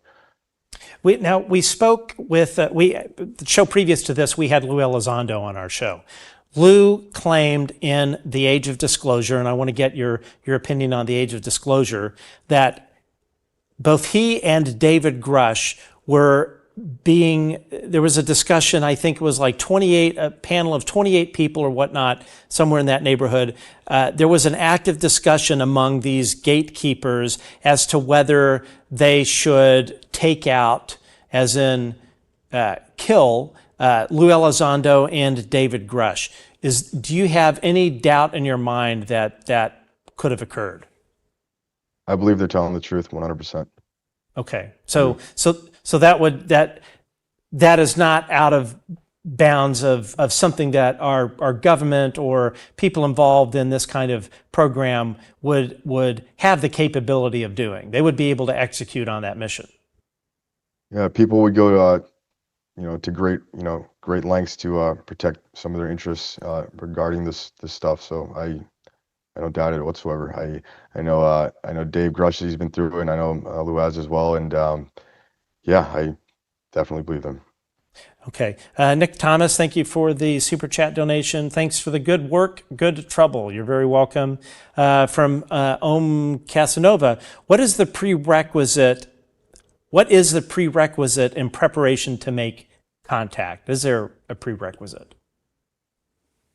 I don't think there's any prerequisite other than, you know, having good intentions, you know, in really believing that something could and will happen, and patience. I guess patience is the biggest prerequisite. Yeah, there it is, patience. Okay. You know, when I first started having these experiences, when I was learning these methods, like, they would appear like almost instantaneously. Like, I got spoiled. You know, like, I thought this was the norm until one day they didn't show up when I asked them to, right when I asked them to, like, the audacity. And I thought I had lost the ability, and I panicked a little bit, and until I got like this download, and I was like, maybe I should be a little patient. Maybe they can't just appear instantaneously every time I want to make contact with NHI. And then as soon as I had that thought, boom, they appeared. It's like, okay, that was validating, you know. Wow. It almost seems in a way that they're training you. Yep. Yep. I would say that was one of the methods of communication to, you know, train me and develop these protocols for sure. Like, they have a funny way of validating, you know, the thoughts you're having, and your questions, especially the ones like for me when I'm doing contact events, I'm big on, please keep it simple, stupid. Like, we're dumb humans down here. Like, I don't want to guess, make it obvious that, you know, you're something anomalous, you know. So that's always been my go-to.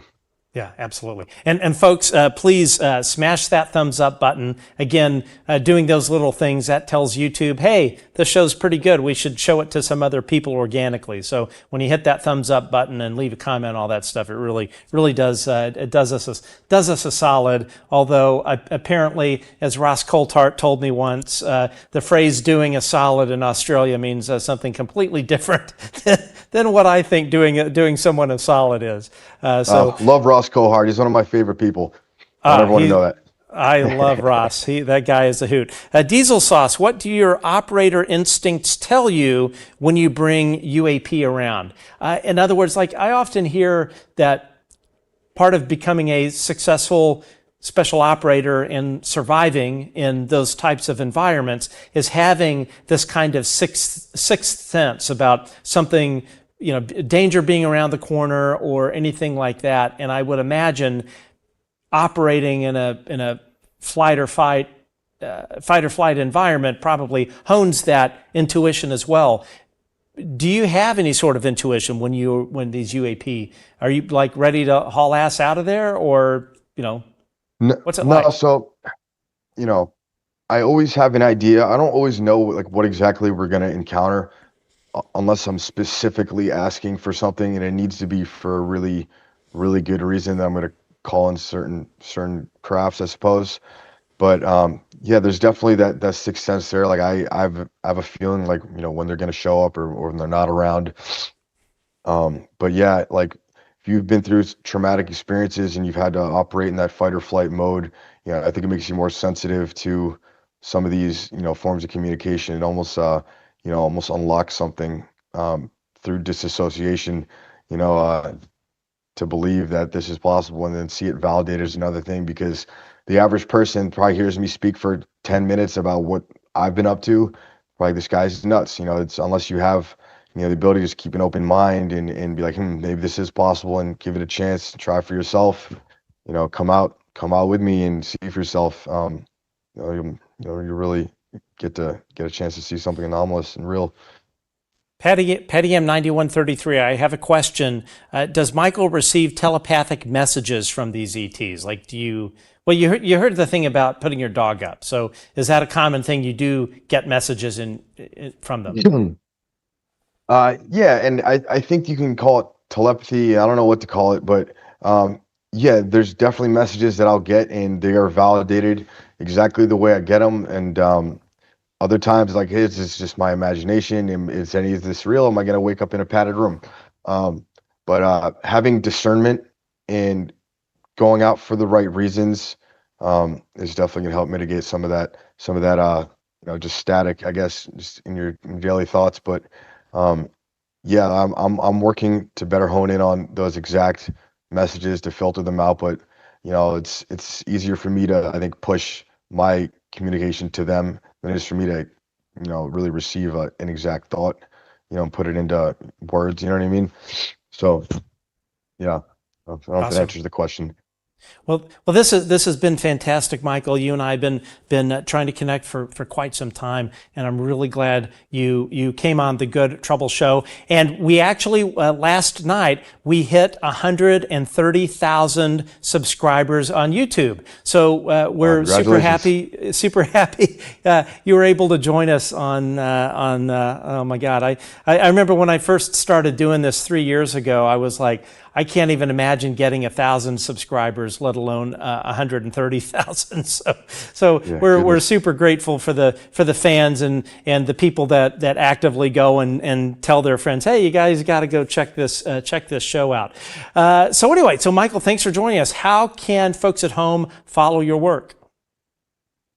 So you can follow me on Instagram and TikTok. I'm at Psionic Asset. I have a YouTube channel as well. Psionic Asset. I'm sure you have me tagged somewhere, but and I'm also Michael Battista 25 on X. You can follow me there.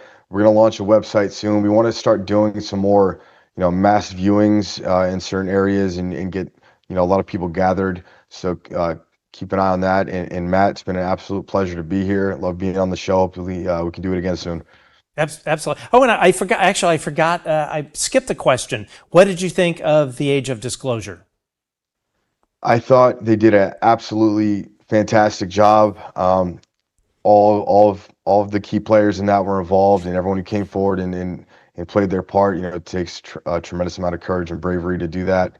And I think that the film did a really good job at appealing to the viewer who's not really, I guess, educated on the UAP subject matter, and kind of breaks down like what's been going on over the last 80 years and all these credible people coming forward and like, hey, we're telling you what's going on right now. You don't have to wait for the government. Like, we're in the age of disclosure. So, shout out to Lou for that and everyone else involved. And yeah, good job.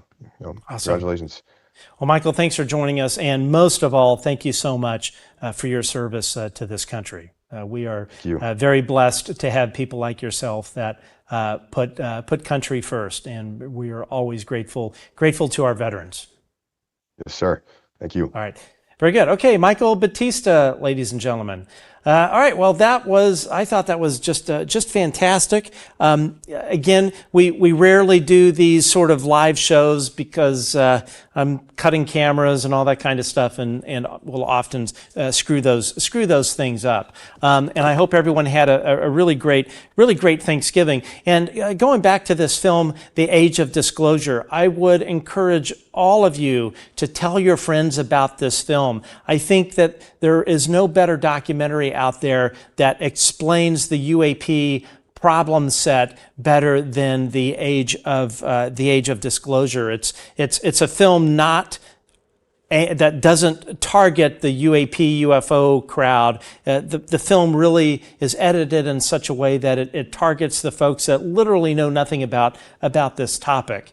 And it's a good way to start having conversations, which we all need to be having conversations with our friends, with our family about what all of this means.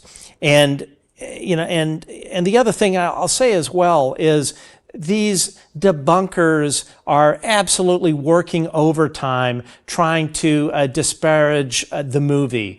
You'll see all of these posts. There's this, you've got Mick West that has made a career out of this, seemingly. You've got Jason Colavito, all of these folks that are elevated by this debunker community. You've got the lady that runs the Guerrilla Skeptics of Wikipedia, which is this enormous organized operation where they literally have hijacked Wikipedia and targeted all of these different subjects that they consider pseudoscience, everything from chiropractic to homeopathy to UAP to Havana syndrome. And these folks, it's one thing to be skeptical, and I completely understand asking skeptical questions. We should not just believe on face value everything that we hear. But when you have these folks that are so rabidly engaged in counter messaging on this. I mean, you look at the volume of Twitter activity in both posts and replies of people like New York Post reporter Stephen Greenstreet or Mick West, or there are some other folks out there that for whatever reason spend all of their days and precious time on this earth tweeting about something or messaging about something that they do not believe in. So then that leads you to with the question, it's like, well, if they don't believe in this stuff and they think it's a bunch of hogwash, why are they spending all their time doing this? Why are they spending all of their time rewriting Wikipedia and making writing things in a way on Wikipedia that make whistleblowers look like they're nuts? There was a comment. I want to see if I can find it. These debunkers, they often are doing this for a living. They're either doing it for a living front-facing, or they're doing it, in my view, on behalf of some intelligence organization or state actor. I don't think we'll ever really get the proof. But then you have people like Michael Shermer, who actually runs a nonprofit making money off of this. This person sells books and all of this. And I want to see if I can find this tweet, because I thought it was just a wee bit hypocritical. But essentially, I can't find the exact tweet, but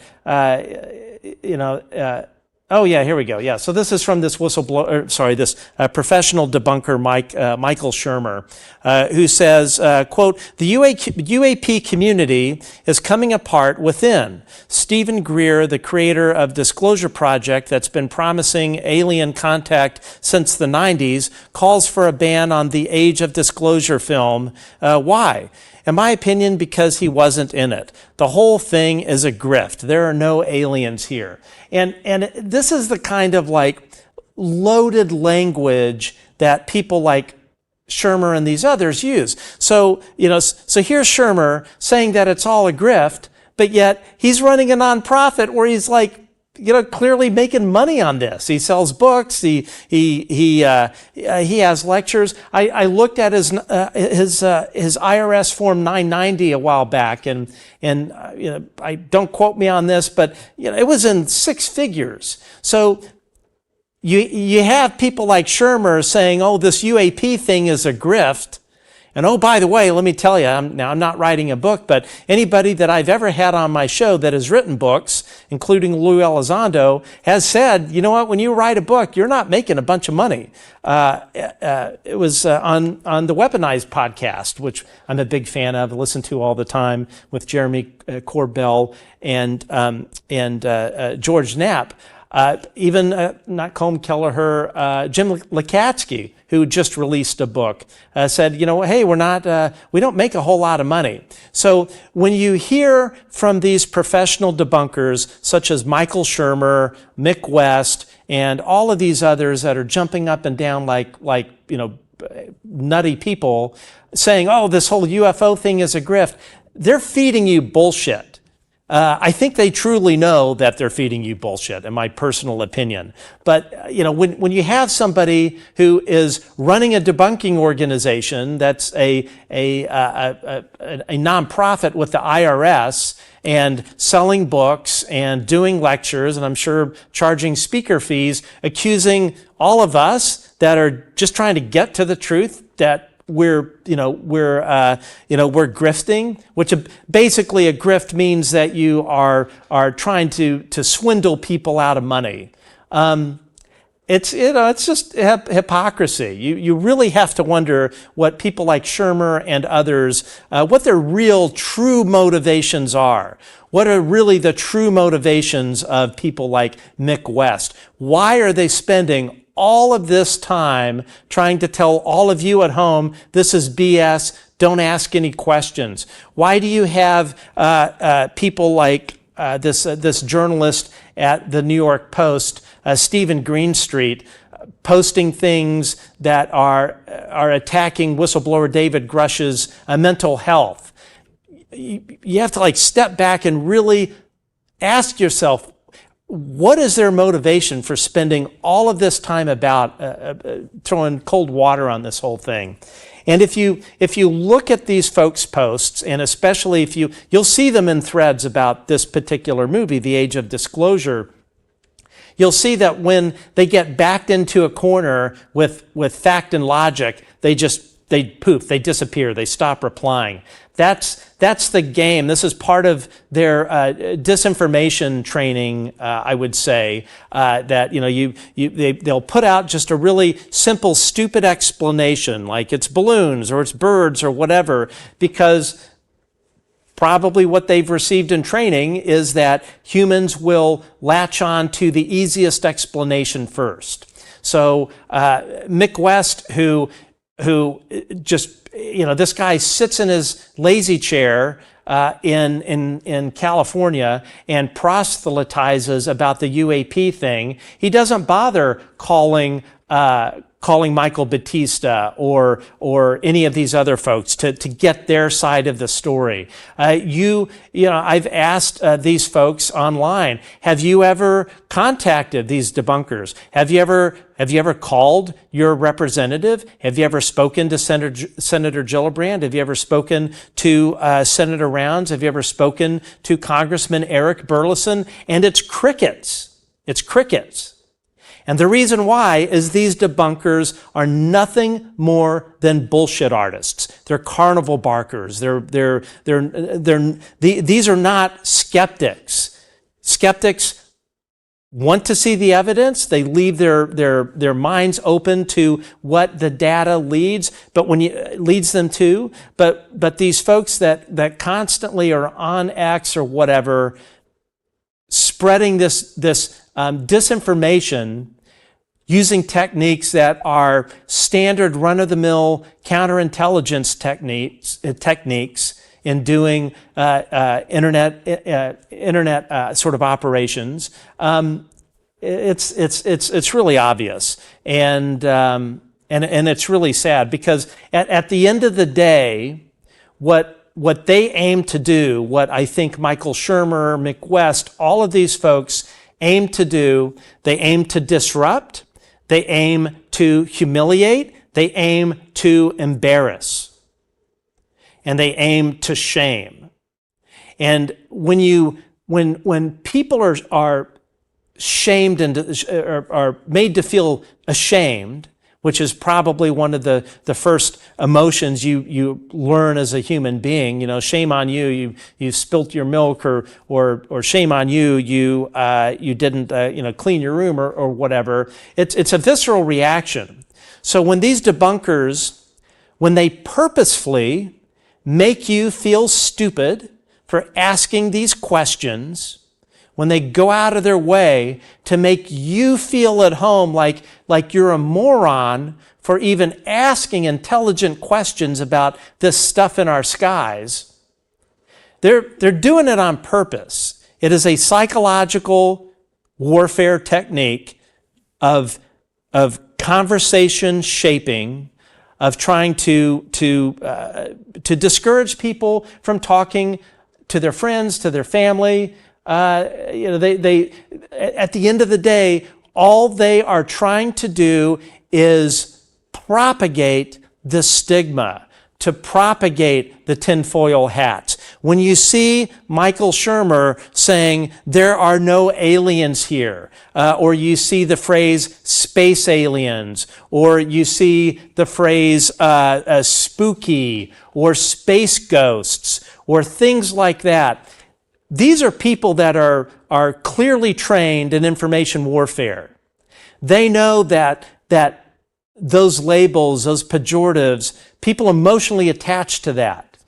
And then all of a sudden you're like, I don't want to be accused of wearing tinfoil hats or believing in space ghosts or wacky things. Wacky is another thing that these folks use. I would remind you, Stephen Greenstreet of the New York Post was admitted to running disinformation operations for Pentagon Public Affairs spokesperson Susan Goff for the State Department, putting out disinformation to not on the UAP topic, but on some other things. These folks, they're pros. They know exactly what they're doing. You at home are the target. The other target is our lawmakers. They continue to try and make this topic embarrassing. They want you to feel embarrassed for asking questions. They want to defame to the extent that they can. They want to defame these whistleblowers.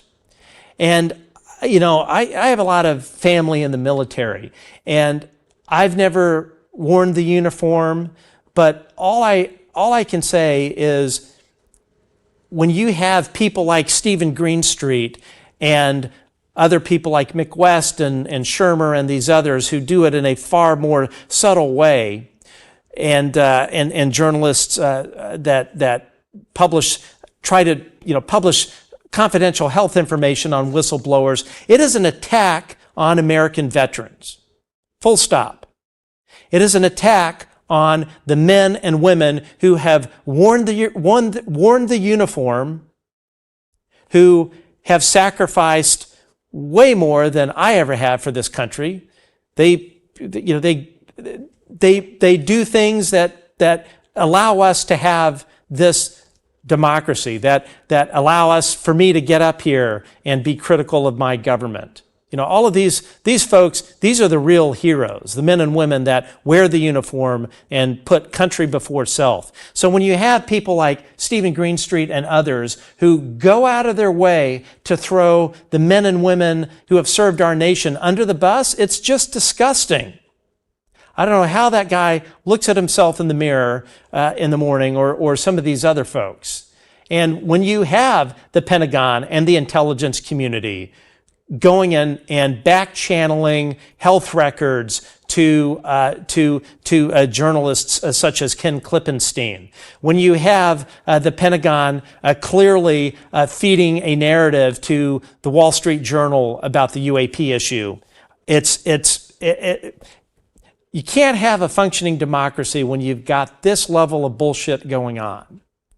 At the end of the day, I have no idea where this stuff is from. I don't know what it is. I know I've seen it 20 plus times. I don't know why it keeps showing up above my home. I don't think anybody has the answers. But all I do know is that there is something going on, and it is a national security issue. It is something that we need our members of Congress to get to the bottom of. This whole thing of the defense contractors running around with pretty much free rein, harassing journalists such as myself, harassing whistleblowers, planting bugging devices at whistleblowers' homes and hotels. That bullshit has got to stop. And the only way it's going to stop is, A, for President Trump to put an end to it. And I'm not a Trump supporter, but I would 100% support President Trump in doing the right thing, ripping the Band-Aid off, and really trying to fix this issue of this military-industrial complex that is just out of control. You hear about Boeing selling a $50,000 hammer for some military jet. Well, I guarantee you $100 of that goes to the hammer, and then the rest of it goes to black programs such as a UAP reverse engineering, the legacy program.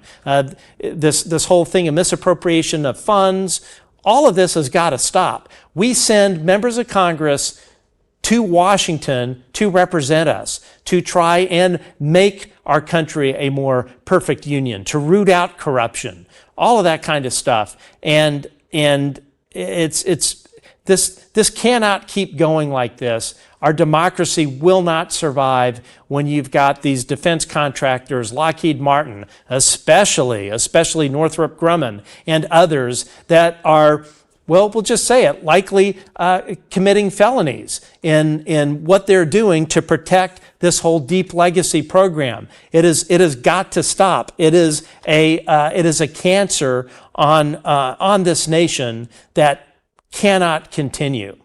But moreover, folks, watch this movie. Tell your friends about it. Tell your friends about our show. There are other good shows out there that are trying to get to the bottom of the truth and message on the UAP topic other than ours. There's, people are really doing a lot of great work. You have print journalists such as Ross Coulthart, News Nation. You've got Mark von Rennenkampf, Christopher Sharp of the Liberation Times. There are a small pool of people that are putting out information that is not provided by the Pentagon. So when you see stories from the New York Times where it's using the phrase space aliens and things like that, you know damn well that article came at the direction from the Pentagon. And I think we know exactly what reporter at the New York Times we're talking about. But when you see those buzzwords, space aliens,